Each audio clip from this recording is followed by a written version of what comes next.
any questions for these brilliant people? They are brilliant people, actually. I have a question for you, Mr. President. Mr. President, on nuclear, sir, a lot of the concern over the years that's held the nuclear industry back has been about safety.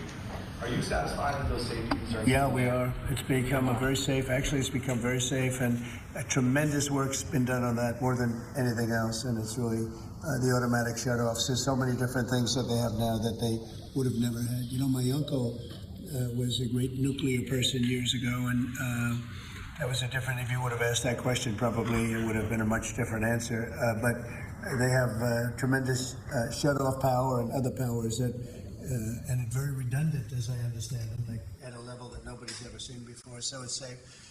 And we're going to do a lot of the small ones, and we're going to do some of the big ones. But yeah, very safe and clean. Mr. President, on Apple. Let's keep it on this for a little while. Let's keep it on the nuclear, and then if you want to ask something else, which you might, we'll do that. On nuclear, Mr. President. Yeah, please.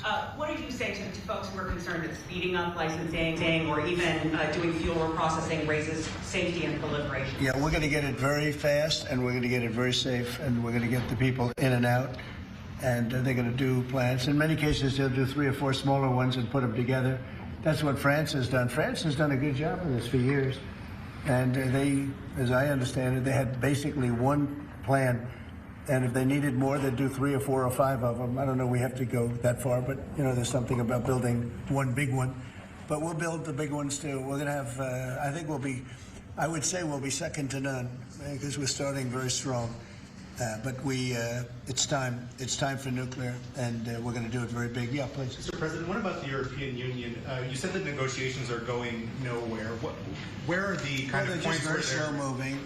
I've been saying to everybody, they've treated us very badly over the years. It was formed in order to hurt the United States, in order to take advantage of the United States, and they've done that.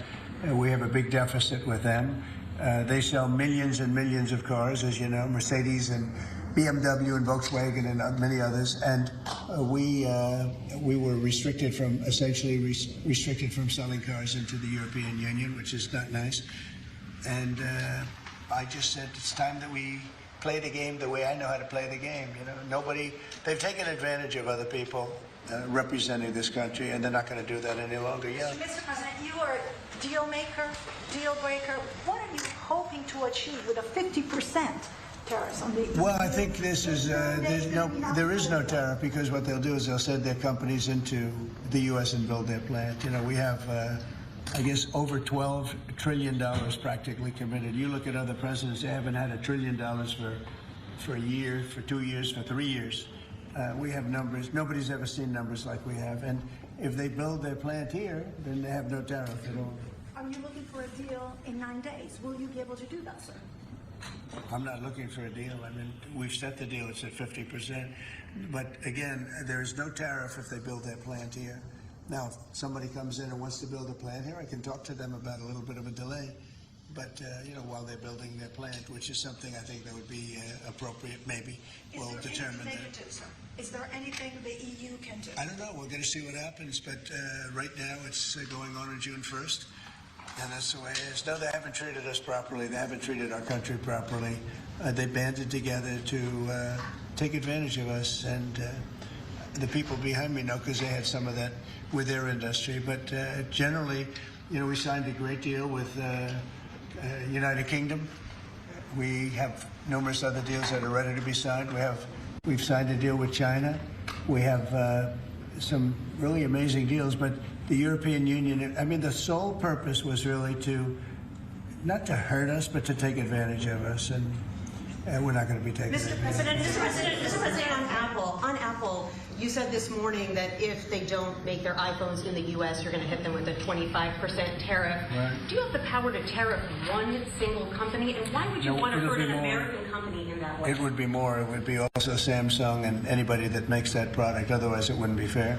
So anybody that makes that product, and that'll start on, I guess, the end of June. It'll come out. I think we have that appropriately done by the end of June. So if they make that product. Now, again, when they build their plant here, there's no tariff. So they're going to be building plants here. But I had an understanding with him that he wouldn't be doing this. He said he's going to India to build plants. I said, that's okay to go to India, but you're not going to sell into here without tariffs.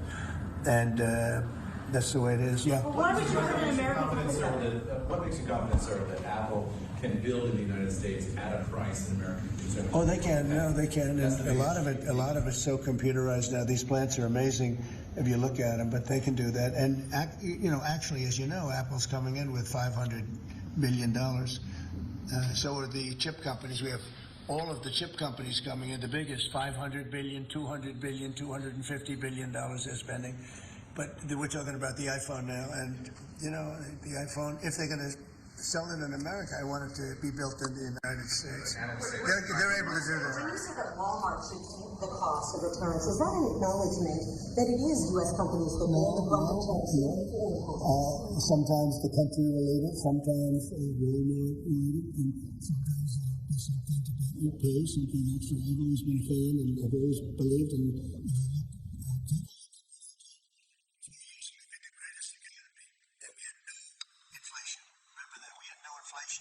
and yet we had hundreds of billions of dollars of tariffs that I put on China, yet we had no inflation, we had no big cost differential. Oftentimes, and I don't like it when a department store, because they'll do a lot of business, but they announce record profits and everything else. They have to take out some of their profits or make a little bit less money. But I don't want the consumer to pay. But why impose tariffs that you know are hurting American businesses? They're not hurting, they're helping because they're creating jobs in America. We're creating tremendous amounts of jobs in America like you've never seen. We're having investment in America. We're not getting ripped off by every country in the world. We've been ripped off by every country in the world. They're making their product, they sell it. They don't give our people the jobs. They make it with other countries' jobs. And we will have something that nobody will ever see again, I think. I think we have a potential to do numbers that we never envisioned in the wildest year. Look at what's happening. 10 to 12 trillion dollars in literally a couple of months. It's nothing like that's ever happened. It's we're doing a very special thing. We want, if they're going to sell it here, generally speaking, not for all products. There's some products we don't want to make. And frankly, we're much better off getting them elsewhere. But for certain products, we want cars. We want to make cars. We don't want to have, and I like Canada very much, but we don't want to have Canada making our cars. We want to make our cars. Oh, it's a phone call. Do you mind? Hello? Okay, it's only a congressman. I'd let you know, actually. Mr. President, are you considering stopping other universities from taking foreign students? It's a different congressman. They're all congratulating us. Yeah, it's lucky it is. Okay, let's go. Are you considering stopping other universities besides Harvard from accepting foreign Well, we're students? taking a look at a lot of things, and as you know, billions of dollars has been paid to Harvard. How ridiculous is that? Billions. And they have $52 billion as an endowment. They have $52 billion. And this country is paying billions and billions of dollars and then gives student loans and they have to pay back the loans. So Harvard's going to have to change its ways. So are some others. A lot of CEOs in the United States, big companies, are for it. What is that going to do? I'm fine with that. No, I'm fine with that.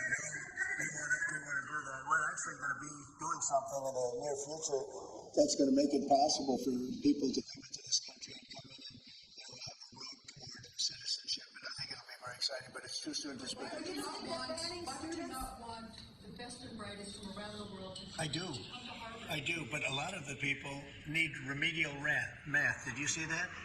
Where the students can't add 2 and 2, and they go to Harvard. They want remedial math, and they're going to teach remedial math at Harvard. No, wait a minute.